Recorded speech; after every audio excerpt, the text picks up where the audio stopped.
cross-border payments are not great.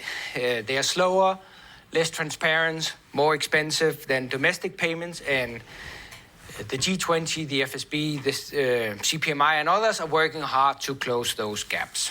I think cash is going to slowly disappear. So the question is, how will base money look in the future? And as was already discussed, I think the BIS vision is that the base money in the future will be superior technological representations of M0 in the form of retail and wholesale CBDC. And the question for the BIS Innovation Hub is then, how can we use these new components to make cross-border payments great? Here I've taken the 12 or so CBDC projects that the BIS Innovation Hub has been running, and you can see that they've been equally split between retail and wholesale CBDC. The black ones are the ones that are completed, the gray ones are the ones that are in flight, and they're also almost evenly split between domestic and cross-border. But it's clear that most of the projects are either domestic retail or cross-border and wholesale. All experiments build a prototype of a common platform. So rather than actually trying to interconnect individual platforms. And they were all based on distributed ledger technology. I think the lesson is that DLT offers a lot of flexibility in design and also programmability, as we heard. And all the projects actually allowed something that is a little bit innovative, was that it allowed foreign entities without a physical presence in a jurisdiction to hold and transfer the CBDC.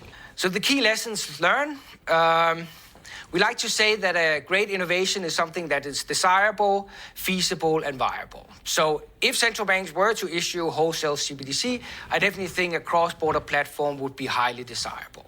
I think we have demonstrated through the 3 experiments, yes, it is feasible to build something like that.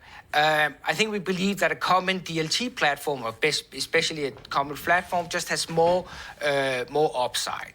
As was just discussed, governance and control are just key elements. Something like the location of nodes or the cloud, data protection, access, so on and so forth, are really important issues. And then, as I already mentioned, are you going to give access to foreign entities? I think that's a real game changer if you really want to make cross-border payments smooth and easy. As was discussed in the previous panel, regulatory and legal requirements, just difficult.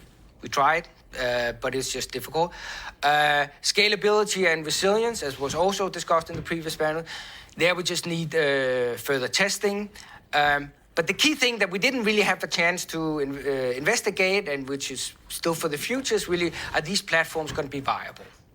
And I think, you know, there's this American movie where they say, build it and they will come, and maybe, but I think that's too little to hope for that. So I think there's still more work to be done in that area.